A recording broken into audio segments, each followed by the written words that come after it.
ओम हरिः ओम श्री गुरुभ्यो नमः।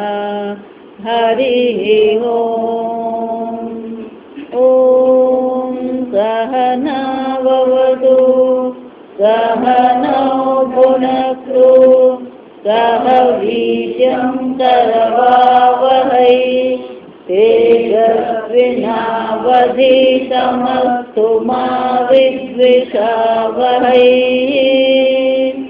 ओम शान्ति शान्ति शान्तिः। सदाशिवसमारम्भां शङ्कराचार्यमध्यमाम् अस्मदाचार्यपर्यन्तां वन्दे गुरुपरम्परां।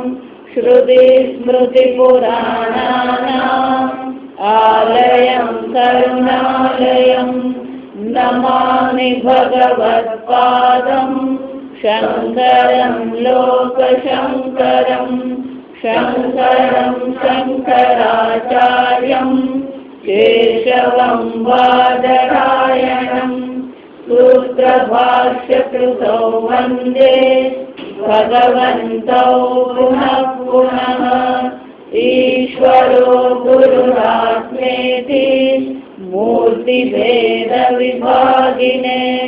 व्योमवद्व्याप्तदेहाय दक्षिणामूर्तये नमः। निधये सर्वविद्यानां विशदे भवरोगिणां गुरवे सर्वलोकानां दक्षिणामूर्तये नमः। ॐ नमः प्रणवार्थाय शुद्धज्ञानैकमूर्तये निर्मलाय प्रशान्ताय दक्षिणामूर्तये नमः।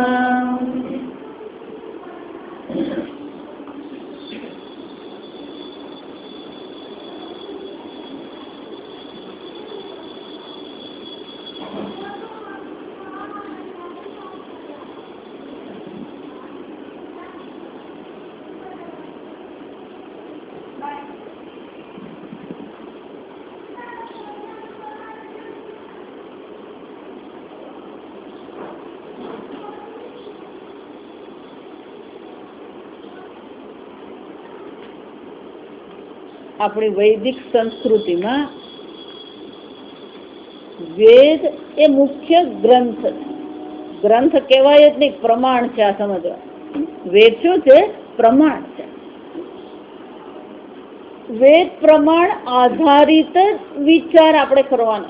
સાધન પંચકમાં આપણે જોયું વેદો નિત્યમ અધીયતામ.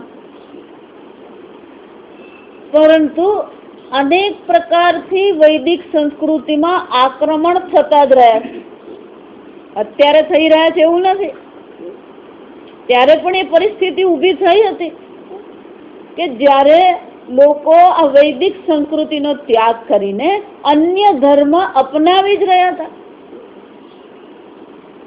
અશોક રાજા બૌદ્ધ બની ગયા અને એટલે યથા રાજા તથા પ્રજા. બૌદ્ધ આપણે બુદ્ધ ભગવાન સાથે કોઈ વિરોધ નથી. આ સમજવાનું, બુદ્ધ ભગવાનનું જીવન આપણા માટે એક આદર્શ જીવન છે. પણ એમના જે સિદ્ધાંતો જે છે એ વેદ આધારિત નથી. એટલે ખરેખર આપણે સામાન્ય રીતે એવું માનીએ, જે ભગવાનમાં માને આસ્તિક કહેવાય અને ભગવાનમાં નહીં માને નાસ્તિક કહેવાય. પણ ખરેખર વ્યાખ્યા શું થાય? જે વેદને પ્રમાણ માને છે એ બધા આસ્તિક કહેવાય. જે વેદને પ્રમાણ માનતા નથી એ બધા નાસ્તિક છે. એટલે એને વેદની ભાષામાં વેદ બાખ્યા કહેવાય. આ બધા કેવા છે? વેદ બાખ્યા. તો બૌદ્ધ ધર્મ જોઈએ, જૈન ધર્મ જોઈએ, આ બધા કેવા છે? વેદ બાખ્યા કહેવાય. બીજું, એ લોકોને પોતાને સિદ્ધાંત પ્રમાણે ઈશ્વરની કોઈ ચર્ચા નથી. ઈશ્વર કોણ છે, ઈશ્વરે આ જગત કેવી રીતે બનાવ્યું, કોઈ ચર્ચા નહીં. જો સમજો. અને એટલા માટે જ્યારે આ બધા ધર્મનો પ્રચાર થઈ ગયો એ જ વખતે આ શંકરાચાર્યજીનો જન્મ થયો કેરાલામાં. કાલડી કરીને ગામ છે, હજી પણ છે ત્યાં. માતા પિતાને સ્વપ્નમાં શંકર ભગવાને કહ્યું, હું અવતાર ધારણ કરીશ, તમારે ત્યાં આવીશ. શંકરમ શંકરાચાર્યમ બોલીએ ને એનો અર્થ મગજમાં આવવો જોઈએ. આ શંકરાચાર્ય કોણ છે? સાક્ષાત શંકર ભગવાન છે. શંકરમ શંકરાચાર્ય કેશવમ બાદરાયણમ. આ વ્યાસ ભગવાન એ કોણ છે? કેશવમ વિષ્ણુ ભગવાનના અવતાર છે. 24 અવતારોમાં એક અવતાર વિષ્ણુ ભગવાન અવતાર કોણ છે? આ બાદરાયણ વ્યાસજી છે. તો શંકરાચાર્યજી આવીને શું કર્યું? એમનું જીવન ચરિત્ર આપણે જોઈએ, જો વિચારી જોજો. એટલા માટે આપણે જો પોતાને બહુ ડાયા અને બહુ સમજદાર માનતા હોઈએ ને, તો શંકરાચાર્યજીનું જીવન ચરિત્ર વાંચી લઈએ એટલે આપણને ખબર પડી જાય કે આપણે કેટલા પાણીમાં છે. 8 વર્ષે 4 વેદનું અધ્યયન થઈ ગયું. જા વિચાર, 8 વર્ષે પેલો ખાતાય વેરતો હોય. આ સમજવાનું. જો વિચાર, 8 વર્ષે એમણે શાસ્ત્ર અધ્યયન કરી લીધું. માતાજીને કહ્યું, પિતાજી તો 6 વર્ષમાં હતા ત્યારે ગુજરી ગયા, વેદ પાઠશાળામાં રહેતા હતા. માતાજીને કહ્યું, મારે સંન્યાસ દીક્ષા લેવી. આપણે ખોડામાં બેસાડતા હોય. આ સમજવાનું. માએ કહ્યું કે તું ભલે સંન્યાસી બને, પણ તું જતો રહેશે, હું રહીશ કેવી રીતે? કોને આધારે હું રહીશ? ત્યાં પ્રસંગ બની ગયો. શું થયું? ગોદાવરી નદી કિનારે ભગવાન શંકરાચાર્યજી સ્નાન કરતા હતા. તો મગરે પગ પકડી લીધો. શંકરાચાર્યજી માતાજીને કહ્યું કે માં, મગરે પગ પકડ્યો છે, તું મને સંન્યાસ દીક્ષા લઈ લેવા દે, તો આ મગર મારો પગ છોડી દે. માએ વિચાર્યું કે સંન્યાસી તરીકે પણ દીકરો જીવતો તો રહે જ. જા સમજ. સંન્યાસી તો સંન્યાસી, પણ શું છે, જીવતો તો ખરો ને દીકરો. કે હા બેટા, જા, હું તને મંજૂરી આપું. જે એનો અર્થ છે, માતા પિતાની મંજૂરી વગર સંન્યાસ દીક્ષા લેવાય નહીં. આ સમજશે. આજકાલ તો પેલા બાપુ ગમે તેને સંન્યાસી બનાવી દે. એટલે માતા પિતાની ઈચ્છા ને એ છોકરાની ઈચ્છા હોય કે નહીં હોય. બહુ વર્ષો પહેલા એક છોકરું મારી પાસે આવે, 12-15 વર્ષ પહેલા. જો વિચાર, છોકરો ખાલી 12માં ભણતો હતો. મન કે મારે પરણી જવું. જો કોણ આવીને શું બોલી જાય કેવાય. તારે પરણી શું કામ જવું? તું ભણ, થોડો પગભર થા, અને પછી આપણે પરણવાનો વિચાર. કે ના ના, કે મારા પપ્પા મને એમ કે છે કે તું સંન્યાસી બની જાય. બાપા સંન્યાસી બનતા નથી. જો સમજજો. જો સમજ વિચારો. માએ મંજૂરી આપી, શંકરાચાર્યજી સંન્યાસી બની ગયા. સંન્યાસી બની ગયા. એક વસ્ત્ર આમ શરીરમાં ધારણ કર્યું, ચાલતી પકડી. જા માં કે તું ક્યાં ચાલ્યો? તો માં સંન્યાસી થઈ ગયો. હવે હું ગુરુ પાસે જઈશ, આ બ્રહ્મ વિદ્યા ગ્રહણ કરીશ. તો કે બેટા તું જઈ રહ્યો, હવે હું તું સંન્યાસી છું, હું તને ના નહીં પાડી શકું જવાનું, પણ એક તું મને કે મારા અંતિમ સમયે તું હાજર થઈ જશે. તો કે માં, હું તને વચન આપું છું, અંતિમ સમયે હું આવીશ. જા સમજ. શંકરાચાર્યજી ચાલવા માંડે. 8 વર્ષનું બાળક. જો સમજજો. શોધતા શોધતા ક્યાં પહોંચ્યા? કેરાલા કાલડી થી શરૂ કરીને એ ચાલતા ચાલતા ઓમકારેશ્વર આવ્યા. જો આ સમજ. નર્મદા કિનારે ઓમકારેશ્વર આવ્યા. ત્યાં એમને ગુરુજી મળ્યા, ગોવિંદ પાદાચાર્ય. જાત. અને ગુરુ ગોવિંદ પાદાચાર્ય પાસે રહીને એમને શાસ્ત્ર અધ્યયન કર્યું. 4 વર્ષમાં બ્રહ્મ વિદ્યા શાસ્ત્ર અધ્યયન થઈ ગયું. જો આ સમજ. બીજા 4 વર્ષમાં આપણે ભાષ્ય લખ્યા. આપણે ભાષ્ય વાંચીએ ને તો કઈક પલ્લે પડે. 16 વર્ષનું આયુષ્ય હતું અને 16 વર્ષે તો એમણે શું કર્યું? શાસ્ત્રનું ભાષ્ય લખી દીધું. બ્રહ્મસૂત્ર ભાષ્ય જયારે એમણે લખ્યું ત્યારે વિચરણ કરતા હતા. વિચરણ કરતા કરતા જ્યોતિર્મઠ, બદ્રીનાથ જઈને ત્યારે આપણે જ્યોતિર્મઠ જઈએ. ત્યાં વ્યાસ ગુફા છે. એ ગુફામાં બેસીને બ્રહ્મસૂત્ર ભાષ્ય લખતા હતા. બ્રહ્મસૂત્ર એટલે બિલકુલ તર્કબદ્ધ. તર્કથી આપણું શાસ્ત્ર પ્રમાણ છે અને શાસ્ત્ર જે પણ કઈ કહે છે એ ક્યારેય અયોગ્ય નથી. એ પુરવાર કરવા માટે વ્યાસજીએ બ્રહ્મસૂત્રોની રચના કરી. પણ એ બ્રહ્મસૂત્રને સમજાવવા માટે શંકરાચાર્યજીએ જે ભાષ્ય લખ્યું, એ ભાષ્ય તમે વાંચો. પ્રારંભિક ભાષ્ય જે છે એને શારીરિક ભાષ્ય કહેવામાં. આ ભાષ્ય જયારે લખ્યું, વ્યાસજી ત્યાં વૃદ્ધ બ્રાહ્મણ બનીને આવ્યા અને પછી શંકરાચાર્યજીને પૂછ્યું તમે શું કરી રહ્યા છો? તો કે વ્યાસ ભગવાને લખેલા બ્રહ્મસૂત્ર પર હું ભાષ્ય લખું છું. તો કે મને વાંચી સંભળાવ. શંકરાચાર્યજી ભાષ્ય વાંચી. પછી વૃદ્ધ બ્રાહ્મણે તર્ક વિતર્ક કર્યા કે આ અર્થ શું કામ તે કર્યો, આવું શું કામ લખ્યું, આવું તો લખાય જ નહીં. શંકરાચાર્યજીએ જેટલા પણ પ્રશ્ન પૂછ્યા, જેટલા પણ તર્ક કર્યા, બધાના ઉત્તર આપ્યા વ્યવસ્થિત શાસ્ત્રોક્ત રીતે. વ્યાસજી પ્રસન્ન થઈને પ્રગટ થયા કે હું વ્યાસજી છું, તને આશીર્વાદ આપવા આવ્યો છું કે આટલું સુંદર તું કાર્ય કરી રહ્યો છે, મને બહુ આનંદ થયો. આ શંકરાચાર્ય બાકીની 32 વર્ષ સુધી એમણે જીવનમાં શું કર્યું? સંપૂર્ણ ભારતમાં વિચરણ કરીને જે અન્ય ધર્મનો પ્રભાવ આપણી પ્રજા પર હતો એ બધો પ્રભાવ એમણે શું કરી દીધો? બહાર ફેંકી દીધો. ફરીથી એમણે વૈદિક સંસ્કૃતિની શું કરી? સ્થાપના કરી. જો આ સમજજો.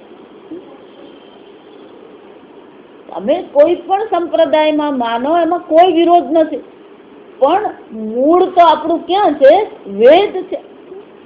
વેદ અખિલ ધર્મસ્ય મૂલમ. મનુસ્મૃતિમાં પણ શું કહેવામાં આવ્યું? આ વેદ સંપૂર્ણ ધર્મનું મૂળ છે. વેદમાંથી જ આ ધર્મ ઉત્પન્ન છે. આમ શંકરાચાર્યજી એકવાર કાશી ક્ષેત્રે જો તમે સતી આચાર્યસ્ય ગમને કદાચિન મુક્તિદાયકમ કાશી ક્ષેત્રમ પ્રતિ સહ ગૌર્યા માર્ગે તુ શંકરમ. આ પુસ્તકમાં છે, એ ઝેરોક્સ કરવાનું રહી ગયું. એ શ્લોક નથી, એ તો મૂળ શ્લોક.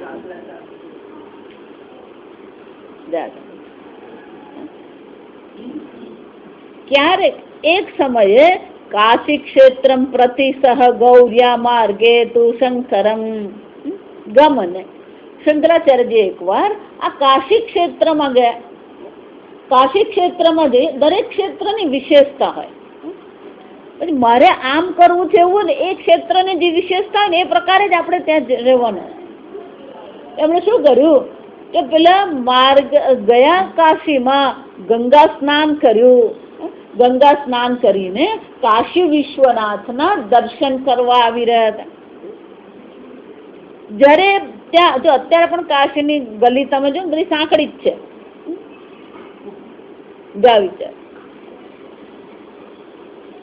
એટલે શંકરાચાર્યજી સ્નાન કરીને કાશી વિશ્વનાથના દર્શન કરવા માટે આવી રહ્યા હતા.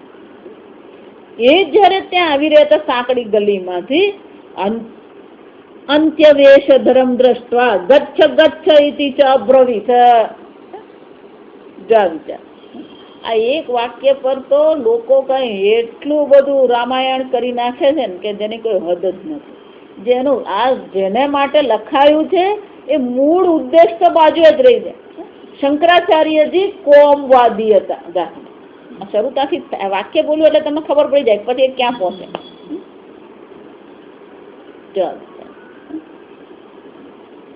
કોઈ જાતિવાદે નથી, કોઈ કોમવાદે નથી. આ સમય આપણે નાઈ ધોઈને તૈયાર થયા હોય, મંદિરે જવાના હોય અને છોકરો બહારથી ધૂળમાં રમીને આવે તો આપણે એમ શું કહીએ? જાવી છે, તું આગો જા, તું મને પકડીશ નહીં અત્યારે. જાવી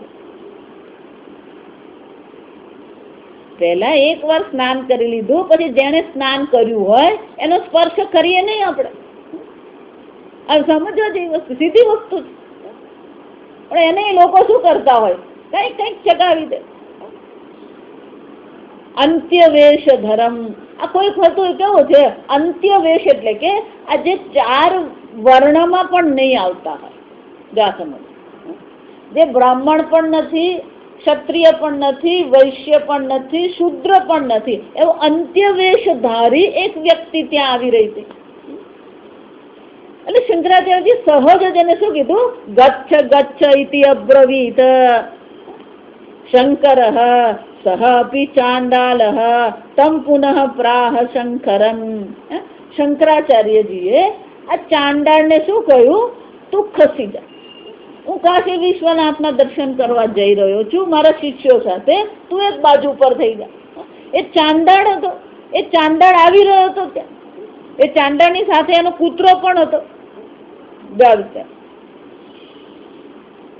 પુનઃ પ્રાહ શંકરમ ચાંડાલઃ. જ્યાં ગચ્છ ગચ્છ એવું શંકરાચાર્ય જે કહ્યું, તત્કાળ જ પેલા ચાંડાળે શંકરાચાર્યજીને આ વાત કરી. ગા વિચાર, આ બહુ સુંદર છે 2 શ્લોક. આ 2 શ્લોકે સમજાય ને તો પછી 5 જરૂરી જ નથી એવું છે. ગા વિચાર, ગચ્છ ગચ્છ કહી દીધું. એના પેલો ચાંડાલ પ્રશ્ન પૂછે,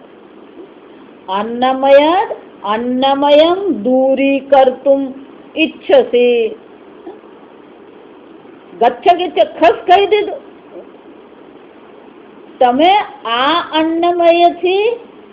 અન્નમયને દૂર કરવા માંગો છો? દૂરી કરતુમ ઈચ્છસે.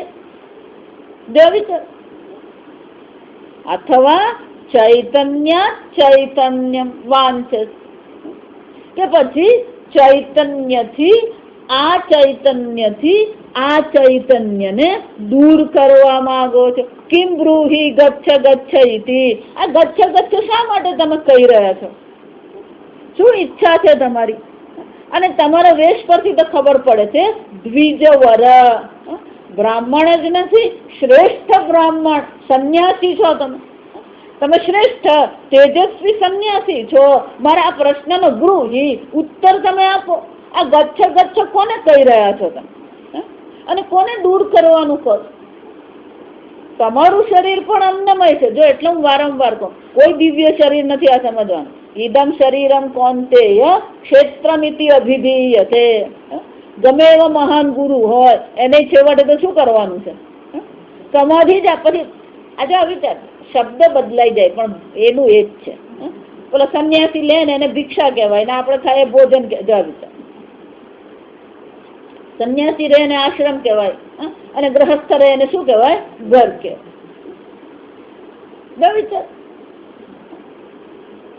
પણ શરીર તો અન્નમય જ છે. અન્નમય કોને કે આપણે જોઈ ગયા તત્વબોધ. માતા પિતા જે અન્ન ગ્રહણ કરે છે એ અન્ન ગ્રહણ કર્યું છે એમાંથી જ વીર્ય અને બીજ બને. એ જ વીર્ય અને બીજમાંથી ગર્ભ ધારણ થાય. માતા જે અન્ન ગ્રહણ કરે છે એમાંથી જ, એ અન્નથી જ પેલા ગર્ભનું પોષણ થાય. જ્યારે ગર્ભના પછી જન્મ થાય છે ત્યારે પણ એને શું કરવામાં આવે છે? અન્નથી જ એનું પોષણ કરવામાં આવે. અન્ન રસમયાત જાયતે. અન્નના રસના મય એટલે ત્યાં વિકાર. જો સમજો, સીધું અન્ન શરીર નહીં બની જાય. એ અન્નના વિકારથી જ આ શરીરનું પોષણ થાય. એ અન્નના રસના વિકારથી જ આ શરીર બન્યું. અને જ્યારે આ શરીર શાંત થઈ જશે ત્યારે શું થશે? આ બધું પાછું ક્યાં જશે? એવ ગચ્છતિ, આ બધું અન્નમાં જ પાછું પ્રવેશે. તો તમારું શરીર પણ આ જ પ્રકારથી ઉત્પન્ન થયું છે. હે દ્વિજવર, મારું શરીર પણ આ પ્રકારથી જ ઉત્પન્ન થયું. તમારા શરીરનું પણ પોષણ તમે અન્નથી કરી રહ્યા છો, મારા શરીરનું પોષણ પણ હું અન્નથી જ કરું છું. તો તમારું શરીર અન્નમય છે, મારું શરીર અન્નમય છે, તો કોને દૂર કરું? વિચાર, એક જ છે. અથવા ચૈતન્ય ચૈતન્ય, આ ચૈતન્યથી હું ચૈતન્યને અલગ કરું? બે ચૈતન્ય છે. ચૈતન્ય તો એક જ સ્વતઃ સિદ્ધ સ્વપ્રકાશ છે. બીજું ચૈતન્ય પુરવાર થાય એમ છે જ નહીં. એટલા માટે હંમેશા કહું, હું છું એમ કહીએ ને એટલે જ ચૈતન્ય છે. પછી જેટલું બધું ઉમેરાય ને એ બધો સંસાર છે. હું સ્ત્રી છું ને હું પુરુષ છું ને હું યુવાન છું ને વૃદ્ધ છું. આ હું અને છું ની વચ્ચે જેટલું આવી જાય ને એ જ પછી આપણને દુઃખી કરે. એટલે પેલા ચાંડાળે શું પ્રશ્ન પૂછ્યો કે આ ચૈતન્યથી દૂર કરવા માંગો છો? જા સમજો બરાબર. તો કે ચૈતન્ય પેલા એક જ છે અને સર્વવ્યાપી છે, તો એને દૂર કરી શકાય? ધારો કે કોઈ એમ કે આ આકાશને અહીંયાથી ખસેડી લો, આકાશને ખસેડી શકાય? કેમ? એક અદ્વિતીય સર્વવ્યાપી છે. મયા તતમિદમ સર્વમ જગદવ્યક્ત મૂર્તિના. ભગવાન શું કે છે? હું તો આ જગતમાં સર્વવ્યાપી છું. આત્મા કેવો છે? અવિનાશી તું તદ્વિદ્ધિ યેન સર્વમિદમ તતમ. આત્મા તો સર્વવ્યાપી છે. એવું કોઈ સ્થાન જ નથી જ્યાં એ ન હોય. જાત અને એટલે શું પૂછે છે કે ચૈતન્યથી ચૈતન્યને તમારે દૂર કરવું છે? તો કે ચૈતન્ય તો એક અદ્વિતીય છે, કોણ કોને દૂર કરે? બ્રૂહી કિમ ગચ્છ ગચ્છ ઇતિ. તો આ તમે ગચ્છ ગચ્છ કહો છો, કોને કહી રહ્યા છો? અન્નમયને દૂર કરવાનું છે કે ચૈતન્યને દૂર કરવાનું? આમ આ ચાંડાલ વેશધારી જે છે એને આ પ્રશ્ન પૂછ્યો અને પોતાનો પ્રશ્ન એ સમજાવે છે. જા સમજ. કિંગ ગંગાંબુનિ બિંબિતે અંબરમણૌ ચાંડાલ વાટી પયઃ. આ પુસ્તકમાં છે તમારે. જા વિચાર. શું પ્રશ્ન કરે છે? કિંગ ગંગાંબુનિ બિંબિતે અંબરમણૌ. જા સમજ. શબ્દ બહુ મજા ને. સૂર્ય જ છે શબ્દ, પણ સૂર્યને બદલે શું કહેવામાં આવ્યું? અંબરમણૌ. અંબર એટલે આકાશ, આકાશનો મણિ. અંબરમણૌ. આ જે સૂર્ય જે છે એ સૂર્ય બિંબી છે. ક્યાં ગળી? ગંગા અંબુની. ગંગા જળમાં આ સૂર્યનું પ્રતિબિંબ પડે. અથવા ચાંડાલ વાટીપયઃ. ચાંડાલ એટલે કે આ ચાંડાળના ગ્રહ પાસે જે ગટર છે એ ગટરમાં જ એનું શું પડી રહ્યું છે? પ્રતિબિંબ પડી રહ્યું છે. એ ગંદી નીક છે એની. ચાંડાલના ઘર પાસે જે ગંદી નીક છે એમાં આ સૂર્યનું શું પડી રહ્યું છે? પ્રતિબિંબ પડી રહ્યું. તો શું થશે? પૂરે વાંતરમસ્તિ કાંચન ઘટે મૃત કુંભયોરંબરે. હું બે દ્રષ્ટાંત તમને આપું. એક સૂર્યનું દ્રષ્ટાંત છે. આ સૂર્યનું પ્રતિબિંબ ગંગા જળમાં પડે. ગંગા જળ કોને કહેવાય? જે શુદ્ધ છે, પવિત્ર છે, નિર્મળ છે. એમાં સૂર્યનું પ્રતિબિંબ પડે. અથવા તો આ ચાંડાળના ઘર પાસે જે નીક જે છે, ગટર જે છે એ ગંદુ છે, પાણી અશુદ્ધ છે, અપવિત્ર છે. જો આ સમજો. એમાં સૂર્યનું પ્રતિબિંબ પડે. અથવા કાંચન ઘટી, સોનાના ઘડાનું આકાશ, મૃત, જો આ સમજ, માટીનો ઘડો હોય, મૃત કુંભયો હોવા અંબરે, સોનાના ઘડાનો આકાશ અને માટીના ઘડાનો આકાશ, પૂરે વાંતરમ, અંદર છે આકાશ.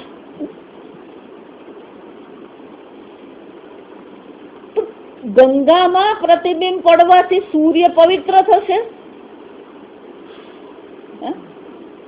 ગટરના પાણીમાં પ્રતિબિંબ પડવાથી સૂર્ય અપવિત્ર થઈ જશે,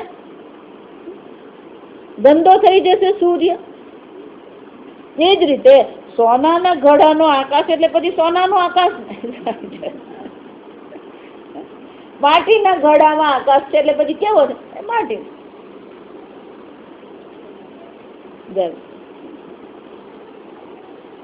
પેલું ગંગાનું પ્રતિબિંબ અને ગટરનું પ્રતિબિંબ, એ બે જણા ધારો કે ચર્ચા કરે, કલ્પના કરી, ધારો કે બંને જીવંત છે,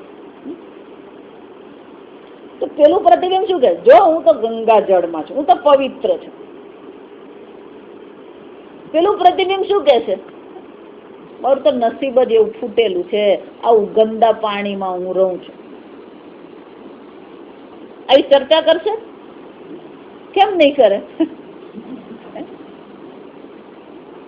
એ જ રીતે પેલા સોનાના ગળામાં જે આકાશ છે એ અભિમાન કરશે, હું તો સોનાના ગળાનો આકાશ છું, તું તો માટીના ગળાનો આકાશ.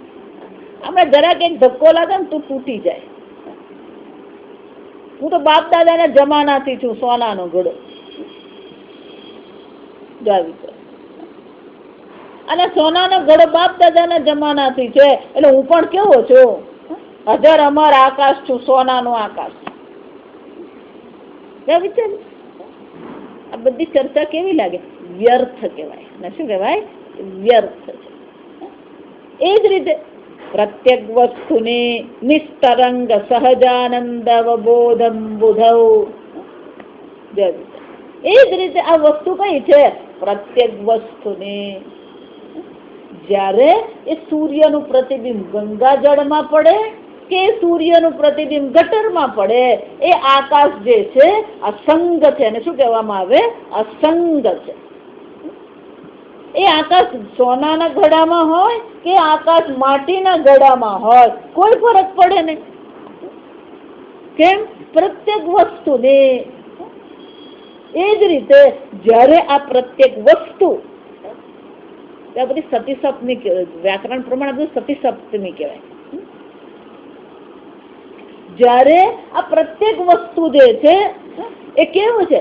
નિસ્તરંગ, કોઈ પ્રકારનો તરંગ, કોઈ પ્રકારનો વિક્ષેપ ત્યાં છે જ નહીં.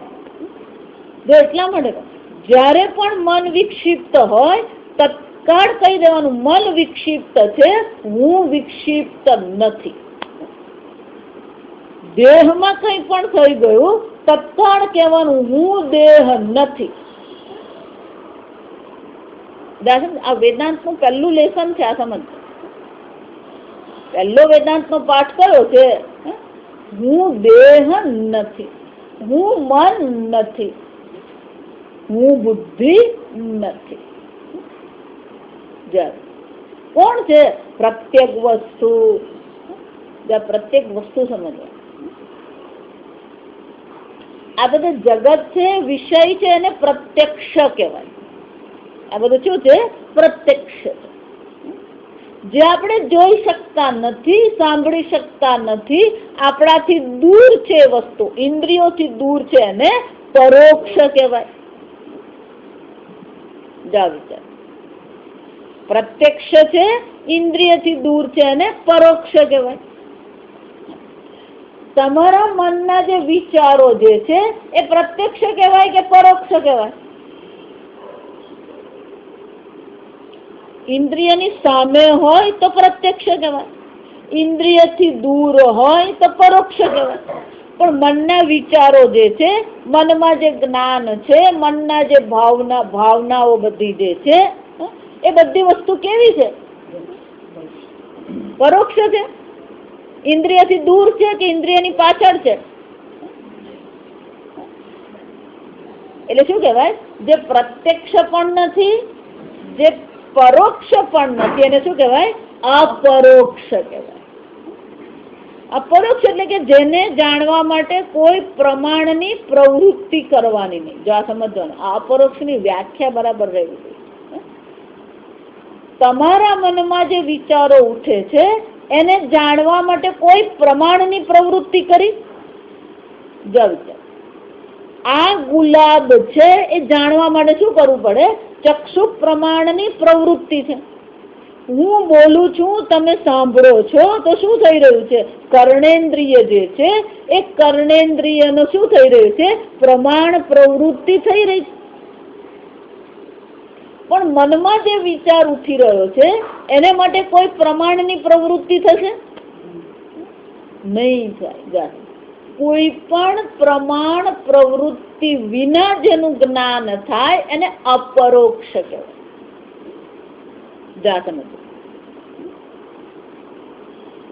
પણ આ મનના વિચારો સ્વપ્રકાશ છે.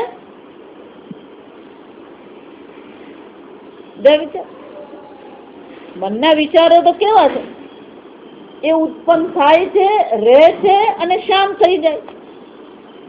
વિકારી છે, જડ છે. યદ્રશ્યમ તજ્જડમ જસમ. એ જડ છે, વિકારી છે. એનો અર્થ શું થાય?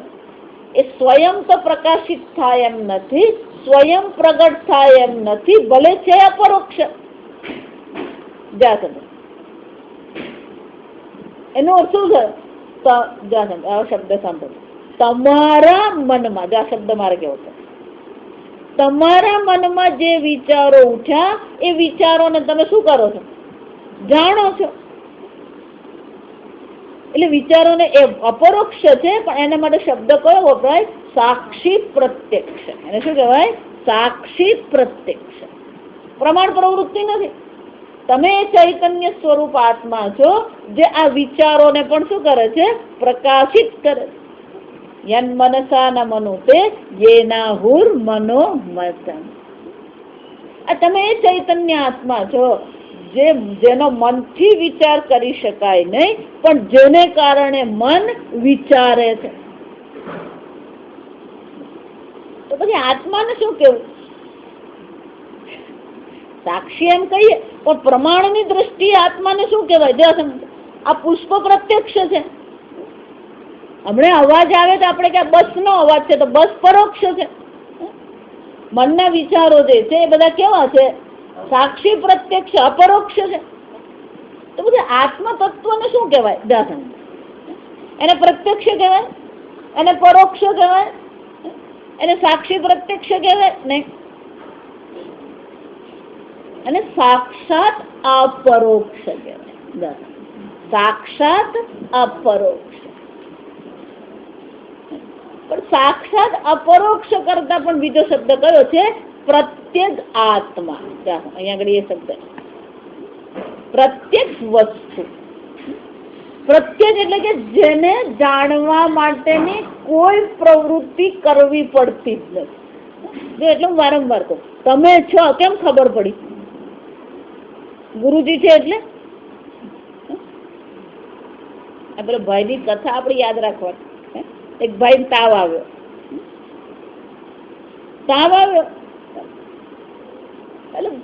એટલે એક દિવસ બે દિવસ પછી શરીરમાં નબળાઈ આવે. નબળાઈ હતી ને તાવ ખૂબ વધી ગયો એટલે પેલા ભાઈ જરા શું થઈ ગયા? બેહોશ થઈ ગયા, બેભાન થઈ ગયા. અને પેલી ગોળી લીધેલી તાવની, ગોળી લીધી એટલે પેલો પરસેવો છૂટે, બેભાન થઈ ગયા, પરસેવો છૂટે એટલે શરીર શું થઈ ગયું? ઠંડુ થઈ ગયું. જ્યાં શરીર ઠંડુ થયું એટલે પેલી પત્ની જોવા ગઈ કે તાવ છે કે નહીં, અને જ્યાં પકડ્યું તો શરીર કેવું હતું? જ્યાં શરીર ઠંડુ હતું અને બોલાવ્યા ને કઈ જવાબ આપ્યો નહીં એટલે બેન ને શું થઈ ગયું? ગભરામણ છૂટી. બેન ગભરાઈ ગયા. એટલે પેલા પડોશમાં ડોક્ટર હતા એટલે બોલાવા ગયા દોડતા દોડતા. ડોક્ટર ને ના રે કે હું હમણાં સવારે તો જોઈ ગયું, કશું નતું, શું થઈ ગયું? એટલે એ ગભરાયો કે વળી શું થઈ ગયું? એટલે એ દોડતો દોડતો એ આવ્યા અને જ્યાં પણ ડોક્ટર દોડીને આવ્યો અને આમ નાડી પકડવાનો પ્રયત્ન કર્યો. જો સમજો, ઘણી વાર એવું થાય, આપણું શરીર ઠંડુ હોય અને આમ ઉષ્ણ સ્પર્શ થાય ને એટલે થોડીક સભાનતા આવે. એટલે પેલા ભાઈને થોડું પેલું ગરમ હાથનો સ્પર્શ થયો એટલે શું થયું? થોડીક સભાનતા આવે. પણ હજી આંખ ખોલેલી નહીં. જા તમે, અને પેલી નાડી જરાક ધીમી પડી ગઈ હોય એટલે ડોક્ટર ગભરાતો આવ્યો હોય એટલે પેલી એને નાડી પકડાય નહીં. જો નાડી જેવી પકડાય નહીં, શરીર ઠંડુ છે એટલે ડોક્ટરે શું કહી દીધું? બેન, કેસ ખલાસ થઈ ગયો. આ કોણે સાંભળ્યું? ના ના ના, ડોક્ટર સાહેબ હું જીવું છું. એટલે પેલી પત્ની તાડુકી. તમને વધારે ખબર પડે, ડોક્ટર ને ખબર પડે? તમે જીવો છો કે નથી જીવતા કોને ખબર પડે?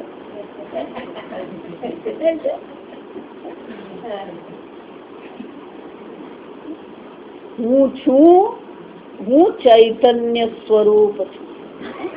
અહમસ્મિ સદા ભામિ. એને શું કહેવાય? પ્રત્યેક વસ્તુ. પ્રત્યેક જ્યાં સમજાય પ્રત્યેક. પેલો વ મૃદુ છે એટલે પેલો ક નો ગ થઈ ગયો એટલે પ્રત્યેક વસ્તુ. તમે કેવા છો? પ્રત્યેગાત્મા. તમે એ પ્રત્યેગાત્મા છો જેની હાજરીમાં સર્વ પ્રકારના પ્રમાણની પ્રવૃત્તિ થાય. ગીતામાં આપણે જોયું, કોઈ પણ અનુભવ પહેલા કોણ હોવું જોઈએ? તમે હોવા જોઈએ. કોઈ પણ પ્રમાણની પ્રવૃત્તિ પહેલા તમે ચૈતન્ય સ્વરૂપ આત્મા છો. એ જે ચૈતન્ય સ્વરૂપ આત્મા છે એને શું કહેવાય? પ્રત્યેક વસ્તુ કહેવાય. પ્રત્યેક વસ્તુની. અને પ્રત્યેક વસ્તુ કેવી છે? નિસ્તરંગ. કોઈ પ્રકારનો તરંગ, કોઈ પ્રકારનો વિક્ષેપ આ ચૈતન્ય આત્મામાં છે જ. જો એટલે તો આપણે સમુદ્ર અને તરંગનું દ્રષ્ટાંતનો ઉપયોગ કરીએ ખરા, પણ એ દ્રષ્ટાંતની મર્યાદા છે. સમુદ્રમાં તરંગ ક્યારે બને?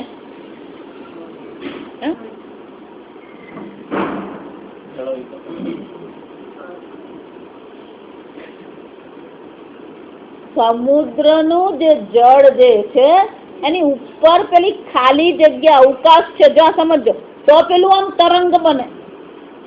જળમાં તરંગ બનવા માટે શાની આવશ્યકતા છે? ઉપર અવકાશ છે. એટલે ઊંડા પાણીમાં જાઓ તો ત્યાં મોજા છે, તરંગ છે. તરંગ ક્યારે હોય? ઉપર પેલું ખાલી જગ્યા છે, અવકાશ છે, તો જ પેલું પાણી તરંગ આકાર ધારણ કરી શકે. તરંગનો આકાર ક્યારે ધારણ થઈ શકે? પેલું ખાલી જગ્યા છે. તો પાણીમાં તરંગ શક્ય છે કારણ કે પાણીથી ભિન્ન પેલો અવકાશ પણ છે અને એને કારણે શું થાય? તરંગ બને. તો એનો અર્થ શું થયો? પાણી એક દેશમાં છે અને પાણીથી અન્ય અવકાશ છે. પણ આ પ્રત્યેક વસ્તુ કેવી છે? આ પ્રત્યેક વસ્તુ ખાલી અહીંયા જ છે, શરીરમાં જ છે. યેન સર્વમિદં તદં વ્યાપ્ત છે, સર્વવ્યાપી છે. તો સર્વવ્યાપીમાં કોઈ તરંગ હોઈ શકે? કોઈ વિક્ષેપ હોઈ શકે? જો એ કરતા સમજ. બીજું, તમારાથી ભિન્ન બીજું કઈ હોય તો તમને વિક્ષેપ કરી શકે, પણ તમારાથી બીજું કઈ છે? બીજું એમ કહીએ એટલે શું થાય? છે ને મારો દીકરો, દાખલ છે ને મારું ઘર, બીજું કહીએ ને એટલે પછી દુઃખ જ છે. દ્વૈતાધિ ભયમ ભવતી. આ બીજું એમ કહીએ ને એટલે પેલો ભય થવાનો.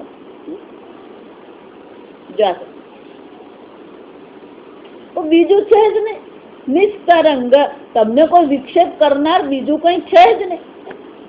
સ્વામીજી ઉઠે ને ત્યાંથી જ અમે તો વિક્ષિપ્ત જ હોઈએ.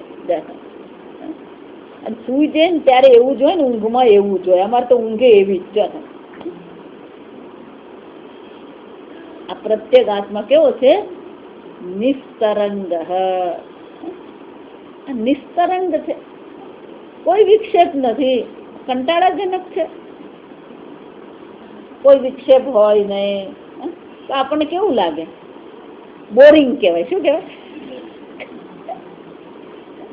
શંકરાચાર્યજી ખબર આ બધું જ અંદર આવી જાય. જો સમજ કેવું છે?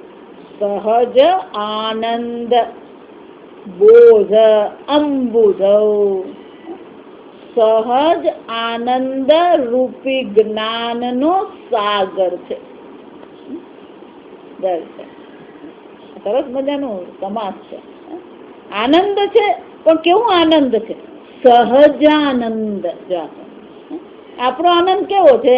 હાફૂસનો આનંદ, કેસરનો આનંદ, દાબેલીનો આનંદ, ગુલાબનો આનંદ, પુત્રનો આનંદ, ઘરનો આનંદ, ધનનો આનંદ, યાત્રાનો આનંદ.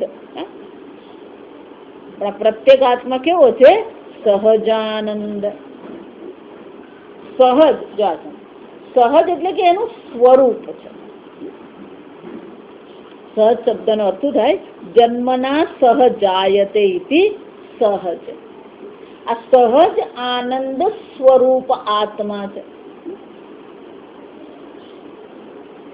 એટલું જ ને, એ આનંદ સ્વરૂપ છે, પણ જડ છે.